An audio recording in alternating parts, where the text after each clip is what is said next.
யாரும் சீட்டு கொடுத்துறாதீங்க இஸ்லாமியர்களுக்கு அப்படின்னு சொல்லியிருக்கிறதாக தகவல் வந்திருக்கு. அந்த தகவல் உண்மையா பொய்யாங்கிறது நம்ம யோசிக்கிறதுக்குள்ளேயே அது இல்லை அது உண்மைதான் அப்படிங்கிற மாதிரி திமுகவும் அதிமுகவும் மாறி மாறி என்ன செஞ்சுருக்காங்க, வேட்பாளரை நிறுத்தியிருக்காங்க. இந்த சாதிகளுக்கு கொடுக்கப்பட்டிருக்கிற முக்கியத்துவம் கூட ஒரு சமூகத்திற்கு நீங்கள் கொடுக்கவில்லையே, ஏன் கொடுக்கல? 2019 நடந்துச்சுல ஒரு தேர்தல், அப்போ உங்களுக்கு என்ன சொன்னாங்க? இந்த ஒரு முறை நீங்க இதெல்லாம் பார்க்காதீங்க, நீங்க ஒரு முறை பாசிஸ்ட்டை ஒழிச்சிட்டாங்களா? அதிமுக ஆட்சியில் இருக்கணுமா, திமுக ஆட்சியில் இருக்கணுமா அப்படிங்கிறத இஸ்லாமிய சமூகம் தான் தீர்மானிக்கும். இது காலத்துல மிகப்பெரிய சாட்சிகள் நிறைய இருக்கு. திமுகவில் இருக்கக்கூடிய முஸ்லீம்களுக்கு எம்பி தொகுதியில் நிற்பதற்கு தகுதி இல்லைன்னு சொல்லுங்க. அதிமுகவில் இருக்கக்கூடிய முஸ்லீம்கள் நீங்கள் முஸ்லீம்ஸே இல்லைப்பா, ஒரு எம்பி சீட்டில் நிற்கிற அளவுக்கு எவனுமே இங்கே இல்லை அப்படின்னு சொல்லுங்கள், தகுதி இல்லை அப்படின்னு சொல்லுங்கள். நீங்கள் நின்றுட்டீங்கன்னா இந்த சாதிக்காரங்களாம் ஓட்டு போட மாட்டாங்க அப்படிங்கிற ஒரு நிலை வந்துருச்சுங்க அப்படின்னு நீங்கள் சொல்லுங்கள். அதுக்கப்புறம் நாங்கள் முடிவு பண்ணிக்கிறோம். என்ன ரோசம் இருக்கும்ல எங்களுக்கும், அந்த சமூகம் உங்களுக்கு ஓட்டு போடாது. அப்போ என்ன வெங்காயத்துக்கு அந்த சமூகத்துக்கு நான் ஓட்டு போடணும்?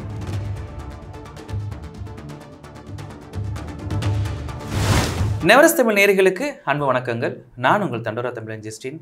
இன்றைக்கு நேர்காணலில் நம்முடன் இணைந்திருப்பவர் ஊடகவியலாளரும் கல்வியாளருமான சையது முகமது அவர்கள். சார் வாழ்த்துக்கள் சார். நல்லா இருக்கீங்களா சார்? சிறப்பு சார். இப்போ வரக்கூடிய நாடாளுமன்ற தேர்தல் 2024 பல்வேறு கட்சிகள் பல்வேறு விதமாக பிரிஞ்சு கிடக்கிறாங்க. எல்லா கட்சிகளையும் இஸ்லாமியர்கள் இருக்கிறாங்க. இப்படிப்பட்ட சூழ்நிலையில் இஸ்லாமியர்கள், இஸ்லாமிய கட்சிகள் வரக்கூடிய தேர்தலை எப்படி எதிர்கொள்ள வேண்டும்னு நீங்கள் நினைக்கிறீங்க? முதல்ல இஸ்லாமியர்கள் இந்த தேர்தலை எப்படி எதிர்கொள்ள வேண்டும் அப்படின்னு பார்க்கறதுக்கு முன்னாடி இஸ்லாமியர்களை எந்த நிலையில் இந்த தேர்தலில் வைத்திருக்கிறார்கள். இந்த 2024 பாராளுமன்ற இந்த தேர்தலின் போது இந்த காலகட்டத்தில் இவ்வளவு ஜனநாயக சக்திகள், இவ்வளவு திராவிட கட்சிகள், இவர்கள் எல்லாம் இருந்து இந்த நாட்டிலே சிறுபான்மை மக்களாக இருக்கக்கூடிய இஸ்லாமியர்கள் மட்டுமல்லாமல் கிறிஸ்துவர்கள் உட்படுத்தி இந்த சிறுபான்மை மக்களை எந்த நிலையில் அவர்கள் வைத்திருக்கிறார்கள் அப்படிங்கிறத நம்ம மக்கள்கிட்ட சொன்னால் மட்டும்தான் இஸ்லாமியர்கள் என்ன செய்யணும் அப்படிங்கிறது தெரிஞ்சுக்க முடியும். இப்போ மிக தெளிவாக சமூக நீதி, சமநீதி, சம உரிமை இதெல்லாம் நம்ம பேசுகிறோம், சமத்துவம் இதெல்லாம் நம்ம பேசுகிறோம்.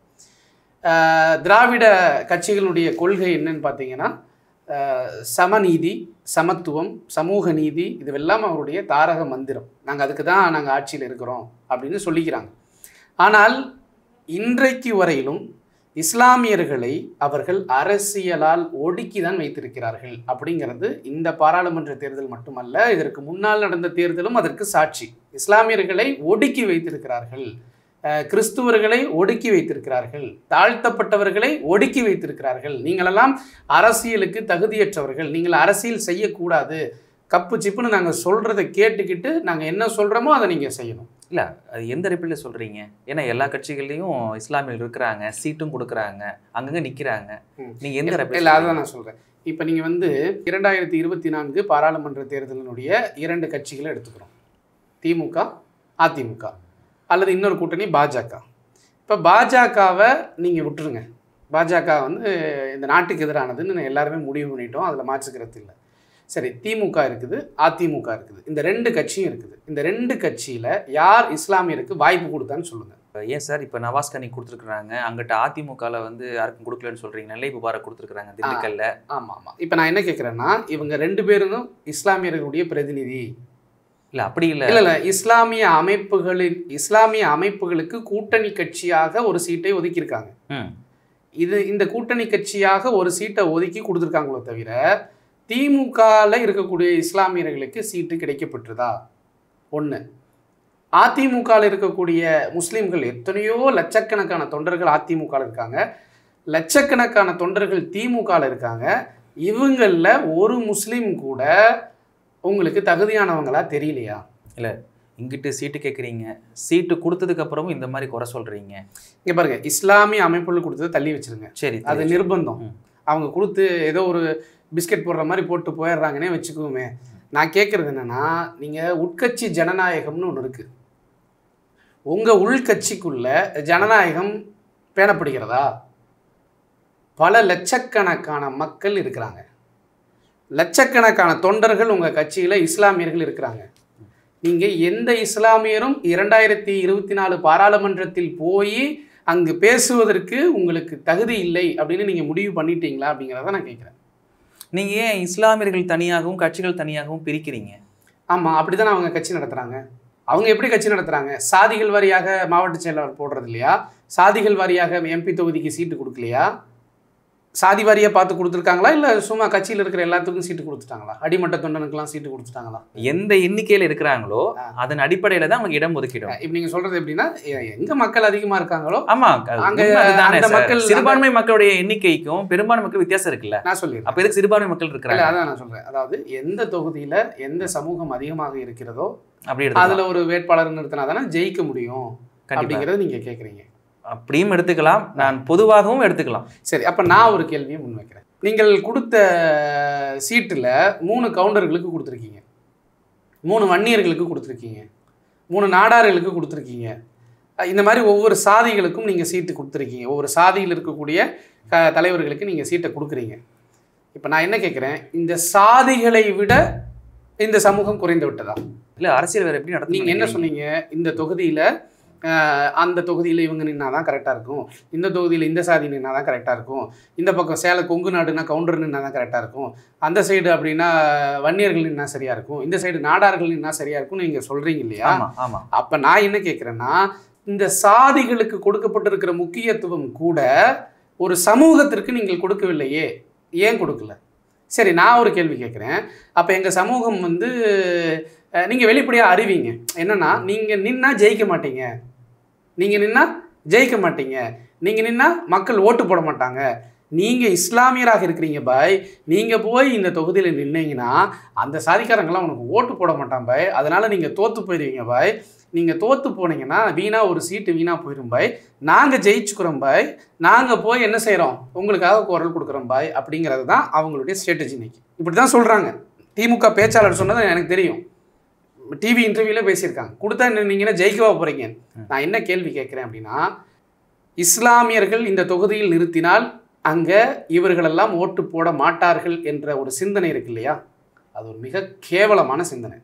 கிறிஸ்துவர்கள் இந்த தொகுதியில் நின்னா இங்கே மெஜாரிட்டியாக இருக்கிறவங்க ஓட்டு போட மாட்டாங்கன்னு நீங்கள் சொல்கிறீங்க இல்லையா, அது அதை விட கேவலமான சிந்தனை. இப்போ நான் என்ன சொல்கிறேன், நீங்கள் தைரியம் இருந்தால், இப்போ வேலூர் தொகுதி இருக்குது, வாணியம்பாடி இருக்குது, ஆம்பூர் இருக்குது, இந்த மாதிரி நிறைய தொகுதிகள் இஸ்லாமியர்களுக்கு ஒவ்வொரு நான் சொல்கிற சட்டமன்ற தொகுதி சொல்லிட்டு இருக்கேன். இந்த மாதிரி நிறைய பகுதிகள் இஸ்லாமியர்கள் வெல்வதற்கான வாய்ப்புகள் நிறைய இருந்தும் அங்கும் வாய்ப்பு மறுக்கப்பட்டிருக்கிறது.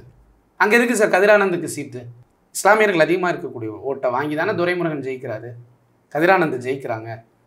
அப்போ நான் என்ன சொல்கிறேன், நீங்கள் தைரியம் இருந்தால் நீ அறிவிங்க, நீங்கள் நில்லுங்க, உங்களுக்கு இவங்களாம் ஓட்டு போட மாட்டாங்க அப்படின்னு நீங்கள் எங்களை புறக்கணிக்கிறதாக இருந்தால், தைரியம் இருந்தால் நேரடியாக சொல்லுங்கள், அந்த தொகுதியில் அவங்க எப்படி ஜெயிச்சிட்றாங்கன்னு பார்த்துருவோம். இஸ்லாமியர் ஓட்டு போட்டால் தானே நீ ஜெயிப்ப. இஸ்லாமியர்களுடைய வாக்கு தான் தமிழ்நாட்டில் தீர்மானிக்கும். அதிமுக ஆட்சியில் இருக்கணுமா திமுக ஆட்சியில் இருக்கணுமா அப்படிங்கிறத இஸ்லாமிய சமூகம் தான் தீர்மானிக்கும். இது காலத்தில் மிகப்பெரிய சாட்சிகள் நிறையா இருக்குது, உங்களுக்கு நல்லாவே தெரியும். அம்மையார் ஜெயலலிதா இருக்கணுமா, கலைஞர் இருக்கணுமா, ஸ்டாலின் இருக்கணுமா, எடப்பாடி இருக்கணுமான்னு முடிவு செய்வது இஸ்லாமிய கட்சி, இஸ்லாமியர்களுடைய வாக்கு தான். இப்போ நீங்கள் வெறும் வாக்காகவே எங்களை நீங்கள் பார்க்குறீங்களே, வெறும் வாக்காக நீங்கள் எங்களை பார்க்குறீங்க, வாக்காளராக எங்களை பார்க்குறீங்களே, எங்களுக்கு அரசியல் அங்கீகாரம் தேவைப்படுகிறது. ஏன்னா 2024 பாராளுமன்றம் என்பது எப்படி இருக்க போகிறது? 2024 பாராளுமன்றத்தில் நீங்கள் சொல்லக்கூடிய அந்த பாசிஸ்டுகள் வந்து விட்டால் முதல் சட்டம் யாருக்கு எதிராக இயற்றுவார்கள்? திமுகவுக்கு எதிராக வருமா? சொல்லுங்கள், முதல் சட்டம் யாருக்கு எதிராக வரும்? எல்லாருக்கும் தெரிஞ்சது, குடியுரிமை திருத்த சட்டம். இஸ்லாமியர்களுக்கு எதிராக வரும். அப்போ என்னுடைய எதிரியை நான் தானே எதிர்கொள்ளணும். என் வீட்டுக்குள்ளே திருட வந்தால் நான் தான் முதல்ல அடிக்கணும், என் குடும்பத்தை காப்பாற்றுறதுக்கு நான் தான் முன்னாடி நிற்கணும். பக்கத்து வீட்டுக்காரன் வந்து காப்பாற்றினா தான் நல்லா இருக்கும்னு நான் வெயிட் பண்ண முடியாது இல்லையா? சரிதான் நீங்கள் சொல்கிறது. இப்போ நீங்கள் 2 பேரும் இந்த பக்கமும் அந்த பக்கம் மாற்றி மாற்றி அடிச்சுக்கிறதுனால அந்த எதிரி ஈஸியாக உள்ளே வந்துடுவாங்க. யார் மாற்றி மாற்றி அடிச்சுக்கிறோம்? திமுக அதிமுக நீங்கள் கூட சொல்கிறீங்கல்ல, திமுக கொடுக்கல அதிமுக கொடுக்கல அப்படின்னு சொல்கிறீங்கல்ல. இப்போ நீங்கள் இங்கே அடிச்சுக்கிட்டு இங்கே நீங்கள் வந்து பிரச்சனை பண்ணிட்டு இருந்தீங்கன்னா எதிரி ஈஸியாக உள்ளே வந்துடுவாங்க. அங்கே தான் இப்போ நான் அதுதான் சொல்ல வரேன். என்னென்னா 2024 பாராளுமன்றம் தேர்தல், பாராளுமன்றத்திற்கு யார் போக வேண்டும் என்று முடிவு செய்ய வேண்டும். யார் செய்யணும்னா இன்றைக்கு இருக்கக்கூடிய திராவிடத்தினுடைய காவலர்கள், பாதுகாவலர்கள், தலைவர்கள் முடிவு செய்யணும். என்ன செய்யணும்னா, எப்பா அங்கே பிஜேபி வந்தால் இஸ்லாமியர்களுக்கு மிகப்பெரிய ஆபத்து. அப்போ நம்ம வந்து 40 தொகுதி 40 எம்பியை நம்ம ஜெயிச்சு அனுப்ப போகிறோம். அதில் ஒரு 10 இஸ்லாமியரை உள்ளே விடுவோம்ப்பா. சாரி டஃப் கொடுப்பாங்க அவங்க. ஏன்னா இவனுக்கும் அவனுக்கு தான் சுத்தமாக ஆகாது. 10 இஸ்லாமியரை அனுப்பணும். ஏன்னா அவன் இஸ்லாமியரை தான் ஒடுக்க நினைக்கிறான். அவன் யாரை ஒடுக்க நினைக்கிறானோ அவனை தான் நம்ம வளர்த்து எடுத்து உள்ளே அனுப்பணும். இப்படி செய்கிறது தானே சமூக நீதி, இது தானே சமத்துவம். என்ன ஒருத்தன் குழியில் தள்ளி விட்றான், நீ என்ன செய்யணும்? என்ன தூக்கி தானே விடணும். சும்மா அதை என்ன தூக்கி விடாமல் பக்கத்தில் இருக்கிறவனை பிடிச்சி தூக்கி விட்டு என்ன யூஸ்? அப்போ 2024 பாராளுமன்றத்தை எதிர்கொள்வது எப்படி இருக்கணும் அப்படின்னு சொன்னால், இஸ்லாமியர்கள் அதிகமாக உள்ளே இருக்கணும். பாரதிய ஜனதாவினுடைய அஜெண்டா என்ன தெரியுமா?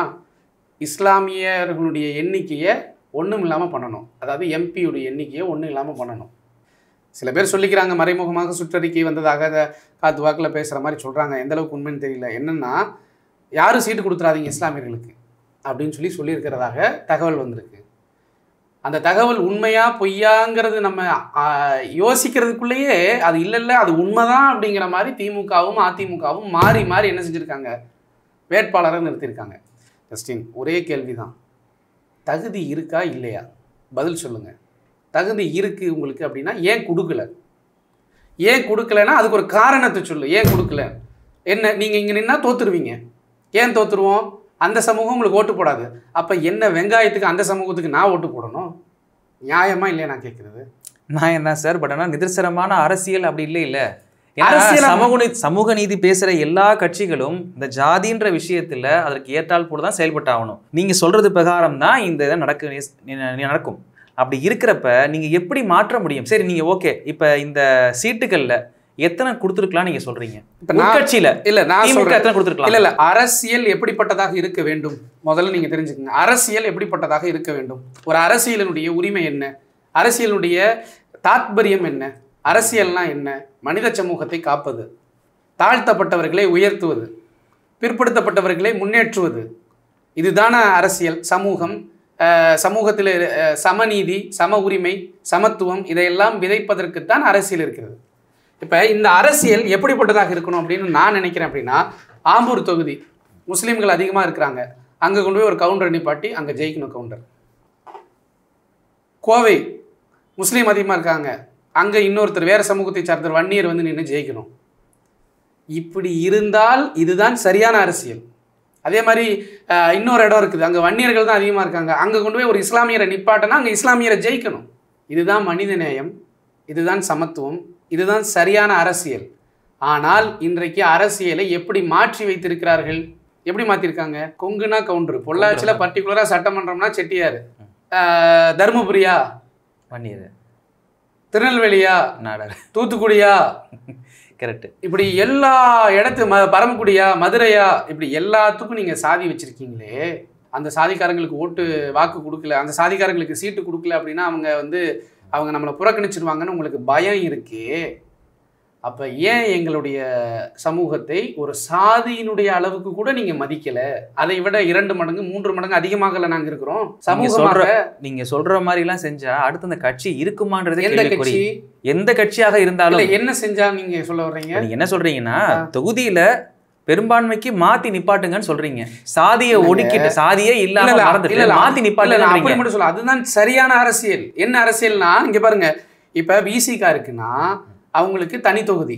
விசிகா என்றால் தனி தொகுதிக்காக நேர்ந்து விடப்பட்டவங்க. இது என்ன நியாயம்? இது அவங்க ஏத்துக்கிறாங்களே சார். எவங்க ஏத்துக்கிறாங்க? அவங்க வேற வழி இல்லாம ஏத்துக்கிறாங்களோ தவிர இது சமத்துவம் கிடையாதுங்கிற அரசியல். சமத்துவம் இது கிடையாது. நான் என்ன சொல்றேன், அதிகமாக கவுண்டர் இருக்கிற இடத்துல ஒரு தலித்துக்கு சீட்டு கொடுத்து அவர் ஜெயிக்க வச்ச அழகு பார்த்தீங்கன்னா இந்த உலகமே இவனை பார்த்து வியக்கும். அருமையான வாய்ப்புப்பா. அமெரிக்காலலாம் ஜெயிச்சுட்டு தான் இருக்காங்க. ஒபாமா தமிழர் ஜெயிக்கிறோன்னு கொண்டாடுறேன் இல்லையா? அவங்கள பொறுத்த வரைக்கும் தமிழரை பார்த்தா கீழ் ஜாதி மாதிரி தானே அவங்களுக்கு. இப்போ நான் என்ன கேள்வி கேட்குறேன்னா, விசிகாவை கொண்டு போய் பொது தொகுதியில் நிப்பாட்டி ஜெயிக்க வச்ச அழகு பார்த்தீங்கன்னா இது சரியான அரசியல். இது நடக்காது, நடக்க போகிறது இல்லை. ஆனால் நான் ஏன் இதை சொல்கிறேன்னா, நீங்கள் அரசியல் சரியான அரசியல்னால் இதுதான் சரியான அரசியல். அப்படி ஒரு வேளை இருந்தால் நீங்கள் என்கிட்ட இந்த கேள்வியை கேட்கலாம், ஏங்க முஸ்லீமாக பிரிகிறீங்க, ஏங்க நீங்கள் இப்படி கேட்குறீங்கன்னு. அப்படியெல்லாம் இல்லை. இப்போ இங்கே என்ன நடக்குது? தெளிவாக ஸ்கெட்சு போடுறேன். மாவட்ட செயலாளர் யார் இருக்கணும், நகர செயலாளர் யார் இருக்கணும், அதில் எந்த சாதி அதிகமாக இருக்குது, யார் மெஜாரிட்டி யார் மைனாரிட்டி எல்லாமே தெரிஞ்சவங்களுக்கு இந்த குறிப்பிட்ட சாதியை மட்டும் நீங்கள், அதாவது இந்த 1906 இருக்குல்ல, 1906 இடஒதுக்கீடு வருது. இஸ்லாமியர்களுக்கான இடஒதுக்கீடு 1906 சார், 1906. ஆமாம், 1906க்கு பிறகு முஸ்லீம்களுக்கான இடஒதுக்கீடுன்னு உனக்கு வருது. 25%. எவ்வளோ இந்த நாட்டில் என்ன அதிகாரம் இருந்தாலும் அதில் 25% முஸ்லீம்களுக்கு. லேட்டர் என்ன ஆகுது, இந்தியா சுதந்திரம் அடைஞ்சதுக்கு பிறகு, பாகிஸ்தான் பிரிஞ்சதுக்கு பிறகு சில விஷக்கிருமிகள் என்ன செய்கிறாங்கன்னா, இவங்களுக்கு இடஒதுக்கீடெல்லாம் கொடுக்கக்கூடாது, ஐவி முஸ்லீமுக்குன்னு தனியாக கொடுக்காதன்னு சொல்லி போராடுறான், பிரச்சனை பண்ணுறான். சரி, அதனால் கொஞ்ச நாளைக்கு தள்ளி வைப்போமே அப்படின்னு சொல்லிட்டு அவங்க என்ன செய்கிறாங்கன்னா, அந்த இடஒதுக்கீடை ரத்து செஞ்சிடறாங்க. அதுக்கு பிறகு போராடி, ரொம்ப வருஷம் கழிச்சு போராடி 1970களில் 70களுக்கு மேலே என்ன செய்கிறாங்கன்னா, போராடி இடஒதுக்கீடு பெறுறாங்க. அதுவும் எந்த மாதிரி கொடுத்தாங்கன்னு சொன்னால், முஸ்லீம்னு கொடுக்கல, முஸ்லீம்களை சாதியாக ஒரு 4 சாதியாக பிரித்து, சும்மா லப்பே ராவுத்துலாம் சொல்கிறாங்க இல்லையா, அது சாதியே கிடையாது, இவங்களா பிரிச்சுக்கிட்டு நீ சாதி அந்த சிறுபான்மை சாதிகளாக மாற்றி இத்தனை ஒரு 60லேருந்து 70 சாதிகளை ஒன்றிணைத்து இதெல்லாம் சிறுபான்மை சமூகம் அப்படின்னு சொல்லி தான் பிரித்து வச்சுருக்காங்க. இப்போ நான் என்ன கேள்வி கேட்குறேன், நீங்கள் தானே அதை பிரிச்சிங்க, அப்போ இதை சாதியாக பார்ப்போமே, இப்போ நாங்கள் ஒரு சாதி, இப்போ எங்களுக்கு என்ன அங்கீகாரம் எங்கே? இப்போ என்ன? சரி சார், உங்களுடைய கேள்வி கேட்குறேன். சரி, இப்போ திமுக அதிமுகவில் அதிகம் சாதி பார்க்கும் கட்சியாக எது இருக்குன்னு நினைக்கிறீங்க? 2 பேருமே உள்ளே இருக்கிறவங்கள 2 பேருமே பார்ப்பாங்க. அதாவது அதிமுக வந்து வெளிப்படையாகவே வந்துட்டாங்க, திராவிட கொள்கையிலேருந்து வெளியே வந்துட்டாங்க. திமுக திராவிட கொள்கையை தூக்கி பிடிப்பதை போல பிம்பத்தை உருவாக்கி கொண்டு அதுக்கு எதிராக செயல்பட்டு கொண்டிருக்காங்க. சரி சார், சிறுபான்மை கட்சிகள் தனிப்பெரும் கட்சியாக ஒரு கூட்டணியாக உருவாக முடியாதா? இல்லை, அதுதான் அது வந்து, ஏன்னா இன்னைக்கு பார்த்தீங்க அப்படின்னா திருமாவளவன், உங்களுடைய கருத்து பிரகாரமே வருவோம், திருமாவளவன் அவர்கள் ஒடுக்கப்படுகிறார்கள், அவர்களுக்கு வந்து 2 சீட்டு கொடுக்கப்படுது, அதை அவரும் நியாயம் எடுத்துக்கிறாரு. சரி பரவாயில்ல, பாசிசத்தை ஒழிக்கணும் அப்படின்னா நான் இந்த மாதிரி செய்கிறது தப்பு இல்லைன்னு சொல்லிட்டு அவர் சொல்கிறாரு. இங்கிட்டு சிறுபான்மை கட்சிகளுக்கும் வந்து பார்த்தீங்கன்னா அந்த அளவு உரிமைகள் கொடுக்கப்படலன்னு சொல்கிறீங்க. நீங்கள் எல்லாரும் சேர்ந்து ஒரு தனித்துவமாக ஒதுங்கி ஒரு திமுக அதிமுகவுக்கு நிகரான ஒரு கட்சியாக வளர முடியாதா? சூழ்நிலை அமையாதா? இல்லை, திமுக அதிமுகவுக்கு நிகரான அப்படின்னு சொல்ல வேண்டியது இல்லை. அதிமுகங்கிறது எல்லாரையும் உள்ளடக்கி இருக்கிற கட்சி. பல சமூகம், பல சாதி, பல மதங்கள் கடந்து எல்லாத்தையும் உள்ளடக்கி வச்சிருக்கிற ஒரு யூனிட்டு அதிமுக. அதுதான் நான் என்ன சொல்கிறேன்னா, இஸ்லாமியர்கள் தனியாக நாங்கள் என்ன செய்யணும், ஒரு கட்சி நடத்த போகிறோம், தனியாக ஒரு அரசியல் செய்ய போகிறோம்னு நான் சொல்ல வரவே இல்லை.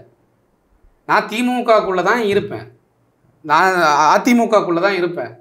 தமிழ்நாட்டில் என்ன அரசியல் கலாச்சாரம் இருக்கிறதோ அதுக்குள்ளே தான் நான் இருப்பேன். ஆனால் நான் என்ன கேட்குறேன்னா, எனக்கு எங்கடா என்னுடைய பார்ட் எங்கே, என் பங்கு எங்கே அரசியலில்? 3 பசங்க இருக்கிறாங்க, 4 பசங்க இருக்காங்க. அந்த 4 பசங்களில் ஒரு குழந்தை ஊனமாக இருக்குது, 3 பேர் நல்லா இருக்காங்க. ஒரு பேரண்ட் என்ன செய்வாங்க சாகும்போது? உண்மையான நல்ல பேரண்ட் என்ன செய்வாங்க தெரியுமா? என்ன செய்வாங்க? ஊனமாக இருக்கிற குழந்தைக்கு ஒரு பங்கு அதிகமாக வச்சுட்டு போவாங்க. ஏன்னா இவனுக்கெல்லாம் எங்கேயாவது போனால் பொழைச்சிக்குவானுங்க. ஆமாம், கண்டிப்பாக. அவன் பாவம், நமக்கு பிறகு அவனுக்கு வாழ்க்கை எப்படி இருக்குன்னு தெரியலையே அப்படின்னு. ஆனால் இங்கே என்ன நடக்குதுன்னா, நல்லா இருக்கிறவனுக்கு பூரா எழுதி வச்சுட்டு ஊனமாக இருக்கிறவனை செத்து போயிருன்னு சொல்கிறது தான் இன்றைக்கு இவங்களுடைய அரசியல். அப்படி தான் இருக்குது. இஸ்லாமியர்களுடைய பங்கு எங்கேங்கிறது தான் என்னுடைய கேள்வி.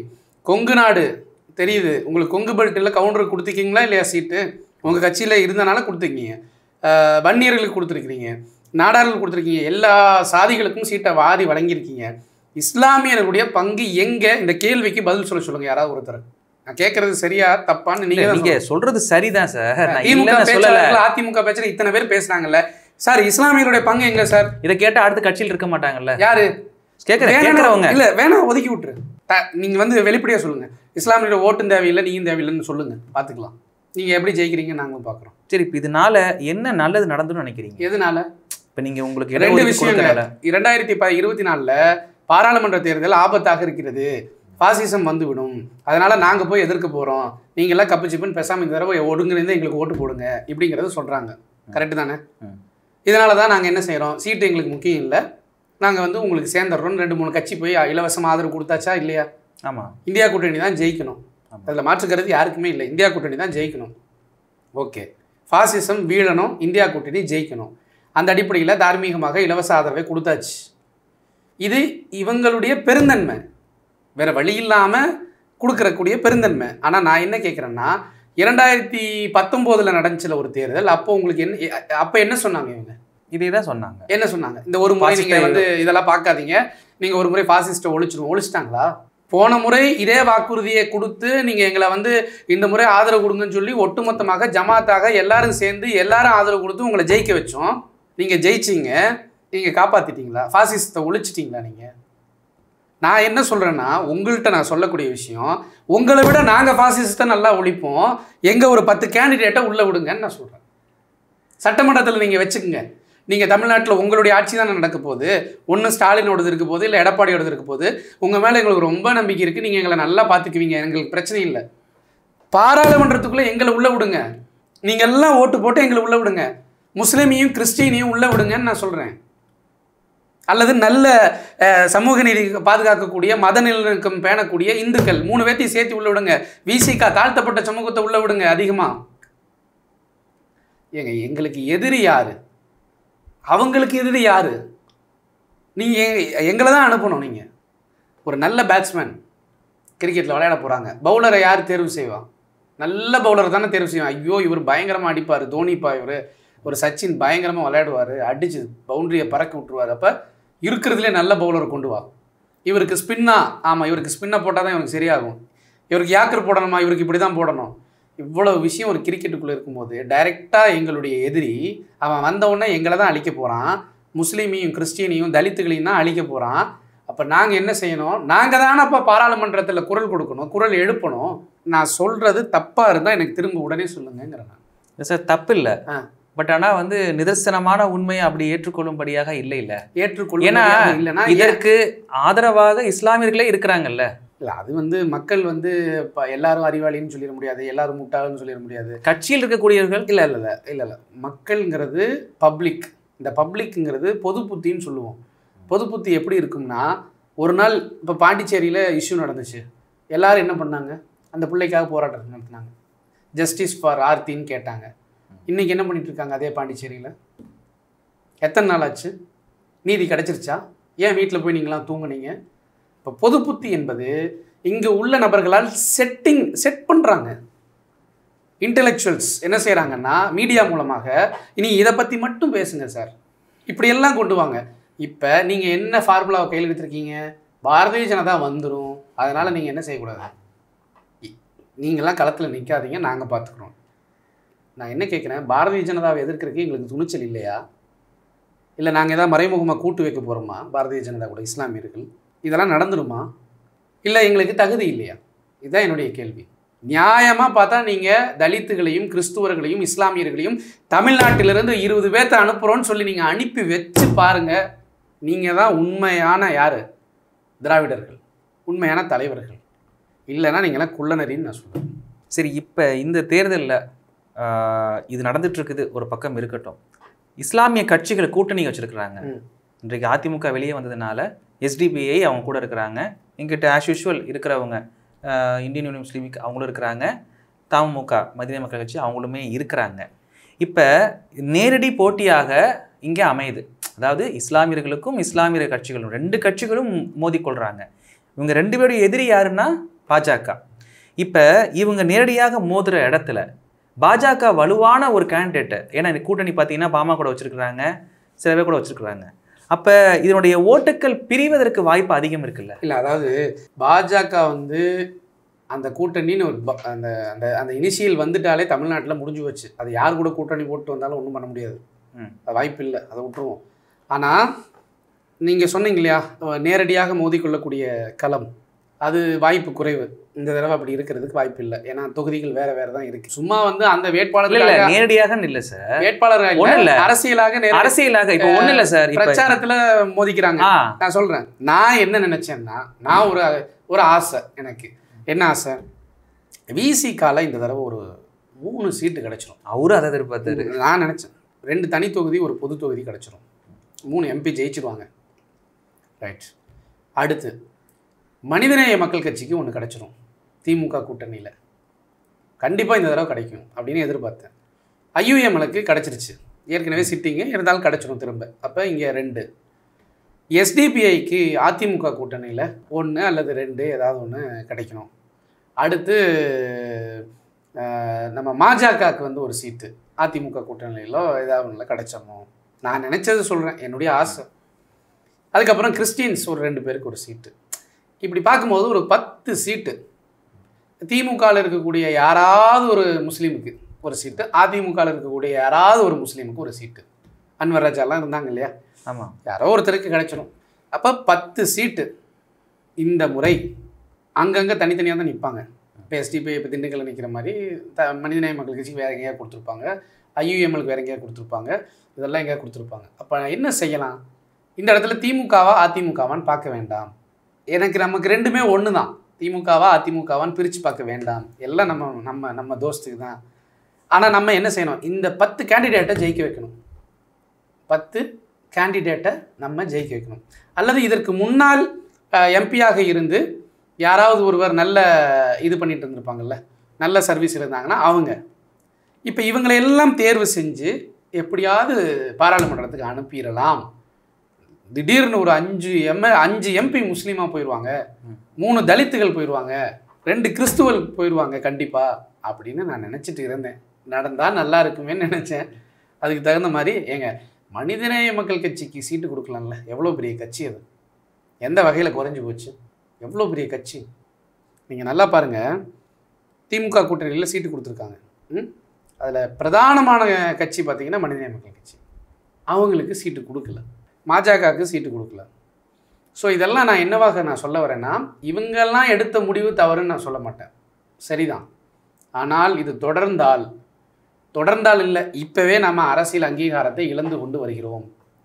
நம்ம சொந்த வாகனத்தை விற்றுட்டு, நம்ம வாகனம் பழசாக இருக்குது, நம்மளது லேட்டாகும் போய் சேர்றதுக்கு, அது நல்ல காராக இருக்கேப்பா அதில் ஏறி நம்ம போயிடலான்னு சொல்லிட்டு நம்ம அந்த வாகனத்தில் ஏற ஆரம்பிச்சிட்டோம்.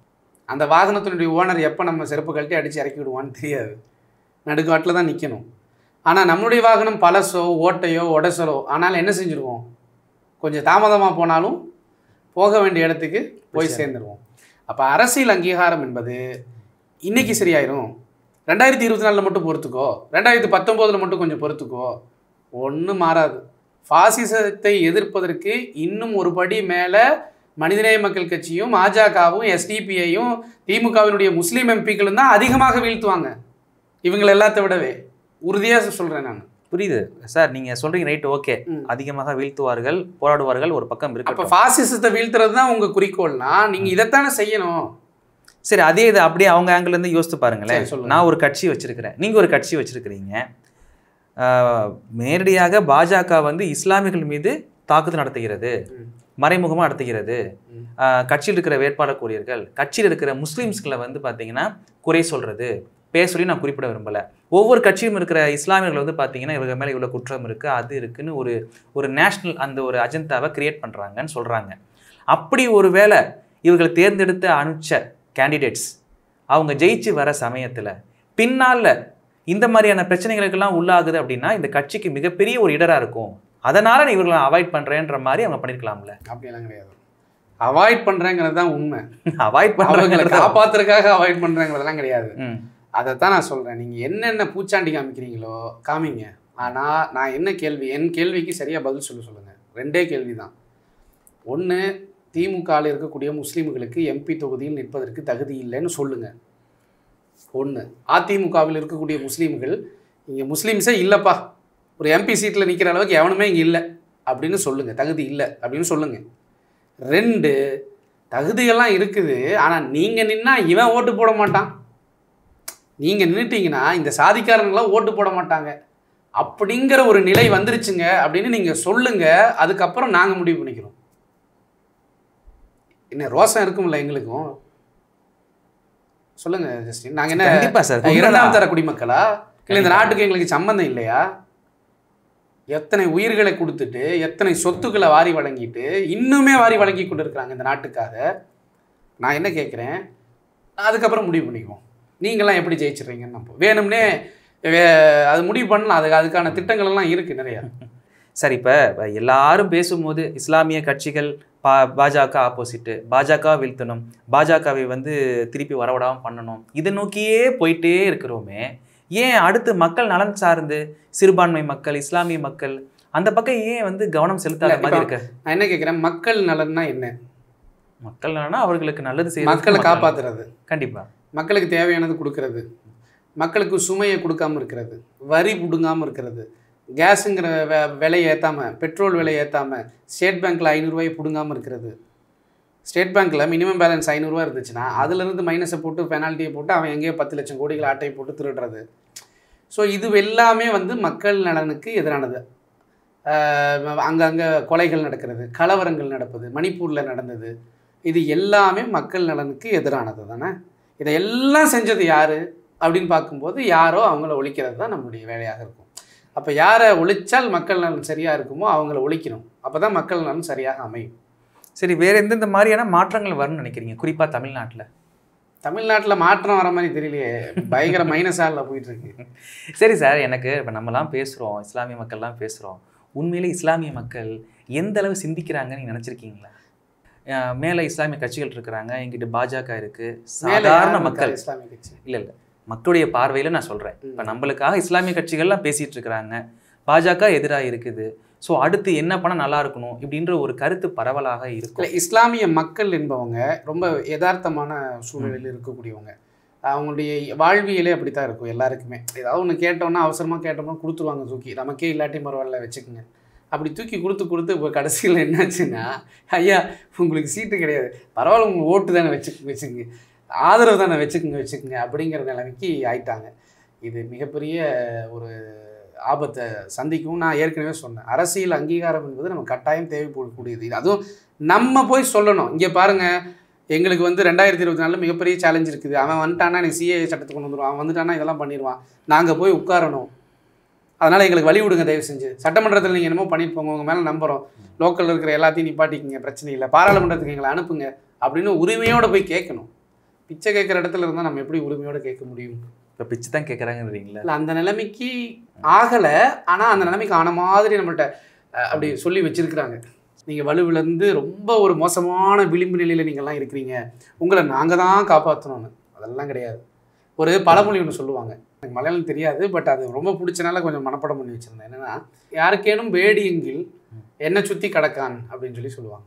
அப்படின்னா என்னென்னா, ஒரு காட்டில் படுக்க போகிறான், அவனுக்கு அவன் கேட்குறான், யாருக்கெல்லாம்டா பயமாக இருக்குது, யாரும் பயப்படாதீங்க, எல்லாம் என்னை சுற்றி படுத்துக்குங்க அப்படின்னு வந்தானா யார் இவன். அப்போ எவ்வளோ டாட்டிக்ஸ் பண்ணியிருக்கான், அதாவது எவ்வளோ தந்திரமாக அதை சொல்லியிருக்கான் பாருங்கள். யாருக்காவது பயம் இருந்தால் என்னை சுற்றி படுத்துக்குங்க அப்படின்னு இருக்கான். ஆனால் உண்மையான பயம் யாருக்குன்னா அவனுக்கு தான். ஸோ இந்த மாதிரி தான் நாங்கள் தான் பிஜேபிகிட்டேருந்து உங்களை காப்பாற்ற போகிறோம், நாங்கள் தான் உங்களை பிஜேபிகிட்டேருந்து காப்பாற்ற போகிறோம், அதனால் நீங்கள் எனக்கெல்லாம் ஓட்டு போட்டுருங்க அப்படின்னு சொல்லி இன்றைக்கி பல பேர் நம்மளுடைய பலவீனத்தை பயன்படுத்திகிட்டு இருக்காங்க. ஆனால் உண்மை என்ன தெரியுமா, அரசியல் அங்கீகாரம் இல்லை என்று சொன்னால் அவங்க எல்லாம் ஜெயிலில் இருப்பாங்க. ஏன்னா அவ்வளோ ஊழல் பிரச்சனை, அவ்வளவு சிக்கல் இருக்குது. உங்களுக்கு புரியுதா? அரசியல் அங்கீகாரம் அமைச்சராக இல்லைன்னா பல பேர் ஜெயிலில் இருப்பாங்க. அரசியல் அங்கீகாரம் இந்த ஆட்சி இங்கே இல்லைன்னா பல வழக்குகள் தோண்டி எடுக்கப்படுது, பல பிரச்சனைகள் வருது. ஆட்சி இருக்கும்போதே வருது. பட் இருந்தாலும் சில சமரசங்களுக்கு டிமாண்ட் பண்ணுறதுக்கு என்ன தேவைப்படுது? ஆட்சி தேவைப்படுது. அப்போ உண்மை என்னென்னா, சார் உங்களுக்கு தான் சார் ஆட்சி தேவைப்படுது, அவங்கள்ட்ட நீங்கள் காப்பாற்றிக்கிறதுக்கு, நீங்கள் வாழ்கிறதுக்கு உங்களுக்கு தான் ஆட்சி தேவைப்படுது. அந்த ஆட்சி வேணும்னா நாங்கள் தான் சார் பிச்சை போடணும் உங்களுக்கு ஓட்டை, எங்களை என்ன சார் செஞ்சிட முடியும்? அவனால் எவ்வளவு பண்ண முடியும் பார்த்துக்கலாம். நீங்கள் எத்தனை நாள் தான் இப்படியே எங்களை இது பண்ணுவீங்க, அச்சுறுத்துவீங்க? அப்படிங்கிற நிலைக்கு நம்மலாம் வரக்கூடிய அந்த தெளிவு கிடைக்கணும்னு நான் நினைக்கிறேன். எனக்கு தெரிஞ்ச அரசியல் பெரியவங்க இருக்காங்க, நிறைய விஷயங்கள் சொல்லுவாங்க. சார், இருக்கிறது 2 கட்சி, நேரடியாக பெரிய கட்சிகளோட கூட்டணி வச்சிருக்கிறவங்க, பேசக்கூடியவங்க, தலைமையில் இருக்கக்கூடியவங்க, இந்த விஷயம்லாம் அவங்களுக்கு தெரியாதுன்னு நினச்சிட்டு இருக்கிறீங்களா? இல்லைங்க, எல்லாருக்கும் எல்லாம் தெரியும். அதை பேச முடியுமா? அவங்களால பேசியிருப்பாங்களா? இதெல்லாம் யோசிச்சிருக்கீங்களா? இல்லை. அதாவது இன்றைக்கு இஸ்லாமிய அமைப்புகள் எடுத்திருக்கிற முடிவு இருக்கு இல்லையா, அந்த முடிவு அவங்களுக்கு ஒரு தார்மீகமாக, ஒரு எப்படி சொல்கிறதுனா பெருந்தன்மையாக விட்டு கொடுத்துருக்குறாங்க. நான் தான் சொன்னேனே, ஒருத்தர் ஒன்று கேட்கும்போது நம்ம விட்டு கொடுத்துக்கிட்டே இருக்கிறோம். அவங்க உரிமை இல்லாமல் எப்படி விட்டு கொடுக்க முடியும்? நல்லா கேட்கணும். இங்கே பாருங்கள், ஒருத்தர் சாப்பாடு கேட்குறாங்க கொடுத்துட்றோம், வீட்டில் தண்ணி கேட்குறாங்க கொடுத்துட்றோம், நம்ம ஐசியூவில் படுத்துருக்குறோம், பக்கத்து பெட்டுக்காரனுக்கு ஐசியூவில் ஆக்சிஜன் தீர்ந்து போச்சு, இங்கே ஆக்சிஜனை கழட்டினா நம்ம செத்து போயிடுவோம். அவனுக்கு. ஆனால் அந்த நேரத்தில் ஆக்சிஜன் கேட்டால் இந்த ஆக்சிஜன் கொடுக்கறது இருக்கு இல்லையா, அந்த மாதிரி நடந்தது தான் இந்த தேர்தலுடைய இலவச ஆதரவு. அப்படி கொடுத்தவங்க இஸ்லாமிய கட்சிகள், அப்படி கொடுத்தது தான் இஸ்லாமிய கட்சி. அதாவது இஸ்லாமியர்களுடைய பாருப்பா இவன் செத்தாலும் பரவாயில்லப்பா, இவன் பாருப்பா அவனை காப்பாற்றிட்டான்ப்பா அப்படின்னு எவ்வளோ பெருமையாக அவனை பேசுவோம்ல, அந்த பெருமைக்குரியவர்களாகத்தான் இன்னைக்கு இருக்கிறாங்க. சரி, ஒரு வகைக்கு இது பெருமை தான், தானம் தான், தர்மம் தான். ஆனால் நம்ம செத்து போயிடுவோம்னு தெரிய மாட்டேங்குதே. இவங்க என்ன சொல்ல வர்றாங்க? ஒன்றே ஒன்று சொல்கிறாங்க. என்ன சொல்கிறாங்க?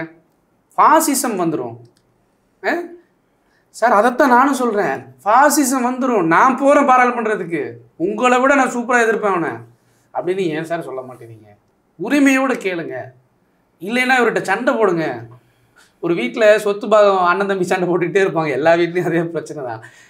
சொத்து பிரச்சனை வரும்போது உரிமையோடு கேட்டு எனக்கு இது வேணும் எனக்கு அது வேணும்னு கேட்டு வாங்க தெரியுதுல்ல. அது மாதிரி இவர் அண்ணனாக நினச்சிக்கோங்க, தளபதி ஸ்டாலினை. எடப்பாடி அண்ணனை மாமாவாக நினச்சிக்கங்க, இல்லை மச்சானா நினச்சிக்கோங்க. சண்டை போடுங்க, உரிமையோட கோவிச்சிட்டு வந்துடுங்க. ஆனால் என்ன செய்வீங்களோ எது செய்வீங்களா. பட் கடைசியில் நம்ம சமூகத்தை என்ன செஞ்சிடக்கூடாதுன்னா, இந்த ஒரு மனப்பான்குக்கு கொண்டு வந்துடக்கூடாது. நீங்கள் எல்லாம் விளிம்பு நிலை, நீங்கள் ரொம்ப மோசமான நிலைமையில் இருக்கீங்க, விட்டா அவன் உன்னை வந்து கொதறிட்டு போயிடுவான், உன்னை முடிச்சிருவான், அதெல்லாம் ஓகே. நீங்கள் சொல்கிற நீங்கள் முதல்ல சரியாக இருக்கீங்களா? ஃபிட்டாக நீங்கள் அவனை எதுக்கு இருக்கு? இல்லையே, உங்களை விட நாங்கள் தாங்க ஃபிட்டு. உங்களை விட யார் ஃபிட்டு? நாங்கள் ஃபிட்டு. நாங்கள் தொண்டர்கள் தயாராக இருக்கான்.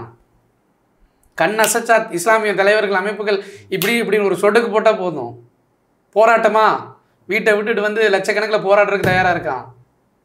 அவங்க அமைப்பில் அப்படி வந்துடுவாங்களா? பிஜேபிக்கு எகென்ஸ்டாக கூட்டம் நடந்துச்சுல்ல, இந்த நாட்டில் நடந்துகிட்டே இருக்குல்ல. எந்த கூட்டம் அதிகம்? திமுக அதிகமாக எதிர்த்தாங்களா? அதிமுக அதிகமாக எதிர்த்தாங்களா? இல்லை இஸ்லாமிய அமைப்புகள் அதிகமாக எதிர்த்தாங்களா? இப்போ ஃபாசிசத்தை எதிர்ப்பதில் நாங்கள் தாங்க டாப்பு, நாங்கள் தாங்க எதிர்க்கிறோம், எங்களை விடுங்க, சட்டமன்றத்தில் நீங்கள் ஏதோ ஒன்று வச்சுட்டு போங்க, எங்களுக்கு பாராளுமன்றத்தை நாங்கள் உள்ளே போனாங்கன்னு சொல்லுங்கிறது தான் என்னுடைய வாதமாக இருக்குது. அதுதான் இதில் தப்பு இருந்தால் நீங்கள் சொல்லலாம். தப்பில்லை, ஒரு பக்கம் இருக்கட்டும். சரி, இப்போ இந்த கொடுக்கப்பட்ட தொகுதிகள் கூட சரியானதா, இல்லை வேற கொடுத்துருக்கலாமோ, சீட்டை விட்டுருவோம், அடுத்து இந்த இதுக்கு வந்துடுவோம், இல்லை கொடுக்கப்பட்ட சரியானது நினைக்கிறீங்க? நான் வந்து ஒரு மக்கள்கிட்ட கோரிக்கையாக வைக்கிறேன்.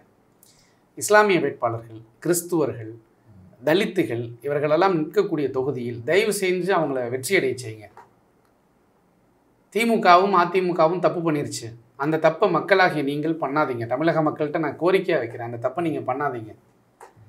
எப்பவுமே சிறுபான்மை மக்களை உயர்த்தி விடுவது தான் பெரும்பான்மை மக்களுக்கு வீரமும் அழகும். நீங்கள் எங்களை உயர்த்தி கொடுங்க, கண்டிப்பாக நாங்கள் உங்களுக்காக போராடுவோம். உங்களுக்கு ஒரு ஆபத்துனா நாங்கள் உயிரை கொடுப்போம், கண்டிப்பாக உயிரை கொடுப்போம், அதில் மாற்றுக்கிறதே இல்லை. ஆனால் எங்களை வந்து நீங்கள் என்ன செய்யுங்க, வெற்றியடைய செய்யுங்க. எந்த கட்சின்னு பார்க்காதீங்க, எந்த கூட்டணிலாம் பார்க்காதீங்க. பிஜேபி கூட்டணி அல்லாத திமுகவோ அதிமுகவோ இஸ்லாமியர்கள், கிறிஸ்துவர்கள், தலித்துகள் நின்றால் இறக்கப்பட்டு ஓட்டு போட்டுருங்க. நீ என்ன பாயா, உனக்கெல்லாம் போட முடியாது, நீ இவன் முஸ்லீம், இவனுக்குலாம் போடும், இவன் நம்மால் போட்டுருவான், இவன் எந்த கட்சியாக இருந்தானே நம்மால், அப்படி பண்ணுறாதீங்க. இஸ்லாமியர்கள் நிற்கிறாங்கன்னா அங்கே வாக்கு செலுத்திடுங்க. முஸ்லீம்கள், கிறிஸ்துவர்கள் நிற்கிறாங்கன்னா வாக்கு செலுத்திடுங்க. அதே போல் தலித்துகள், தாழ்த்தப்பட்ட சமூகத்தை சார்ந்தவங்க யாராவது இருந்தாங்கன்னா அவங்களுக்கு வாக்கு செலுத்திடுங்க. அதே போல் நல்ல கேண்டிடேட்ஸ், இவங்க பாராளுமன்றத்தில் அருமையாக பேசுவாங்கப்பா. நம்ம மதுரை வெங்கடேசன், இல்லையா, சு வெங்கடேசன், அவர் இந்த தடவை நிற்கிறார். ஸோ இந்த மாதிரி நல்ல கேண்டிடேட்ஸ் வரும்போது அவங்களுக்கு செலுத்திடுங்கப்பா, இவங்க நல்லா நமக்காக குரல் கொடுப்பாங்க. இந்த கேண்டிடேட்ஸை தேர்வு பண்ணுங்க. அதிமுகவுக்கும் திமுகவுக்கும் எந்த வித்தியாசமும் கிடையாது, ரெண்டும் ஒன்று தான், ஒன்று மாமே ஒன்று மச்சான், அவ்வளோதான், அவங்களுக்கு வித்தியாசமே கிடையாது. அதனால் கேண்டிடேட்ஸை சூஸ் பண்ணி நல்ல மனிதர்களை, நல்ல ஆக்கம் உள்ள நல்ல மனிதர்களை நீங்கள் பாராளுமன்றத்துக்கு அனுப்புங்க. ஏன்னா வரக்கூடிய பாராளுமன்றம் மிகப்பெரிய ஆபத்தை சந்திக்கக்கூடிய நிலையில் தான் இருக்குது. அப்போ நல்லவர்கள் போகட்டும், அறிவுள்ளவர்கள் போகட்டும், வீரமானவர்கள் போகட்டும், துணிச்சலானவர்கள் போகட்டும், தூய்மையானவர்கள் போகட்டும். இடி கேஸு, அந்த கேஸு, இந்த கேஸுன்னு மாட்டியிருக்கிறோம்னா தயவு செஞ்சு அனுப்பிடாதீங்க. என்ன ஆகும், நம்ம ஒரு கூட்டணிக்கு பிளான் பண்ணிகிட்டு இருப்போம், அவன் ஒரே ஒரு கேஸை தட்டி வீசிட்டு நீ இல்லைன்னா உள்ளே போயிடுவேன்னு சொன்னால் திரும்ப இவங்க அது ஜம்ப் ஆகிடுறாங்க. ஸோ அந்த மாதிரி இருக்கிறவங்கள தயவு செஞ்சு தவிர்த்துருங்க.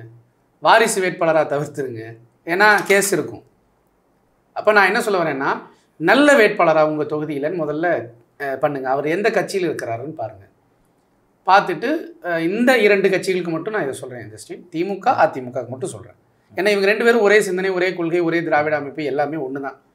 எதிர்முதிரமாக இருக்காங்க, அவ்வளோதான். தவிர நம்மளை பொறுத்த வரைக்கும் வேட்பாளர் நல்லவங்கன்னா ஓட்டு போடணும் அப்படிங்கிறது தான் என்னுடைய கருத்து. மிக்க நன்றி சார். இவ்வளோ நேரம் ஒதுக்கி உங்களுடைய கருத்துக்களை பகிர்ந்தமைக்கு மிக்க நன்றி சார். வாழ்த்துக்கள்.